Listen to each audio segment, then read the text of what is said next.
I have the OnePlus Watch 2, and in today's tech tip, I'll be showing you how to uninstall apps on this watch. Now, the first thing you need to do is go to settings. The easiest way to do that is to swipe here and then look for the settings icon, tap on it, and that takes you into settings. Alternatively, from the watch face, you can press on this button to go to the main menu, and on the main menu, look for the settings icon and tap on it. Either way, it takes you to the main settings page. Now on this main settings page, scroll down until you get to apps and notifications. Tap on that, and then scroll down to app info.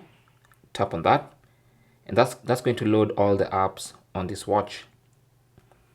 So you want to scroll and find the app you want to uninstall. So for instance, if I want to uninstall Strava, all I need to do is find that app, tap on it, and once the app has been opened, you should see the uninstall button for that app. So you can see this is the name of the app. The uninstall button is right here. You can tap on it and then confirm you want to uninstall that app by tapping on that check mark, and that app is going to disappear because it's been uninstalled. So now even when you check in the main app screen, you'll not find that app. Okay, thanks for watching. Comments and questions down below, and good luck.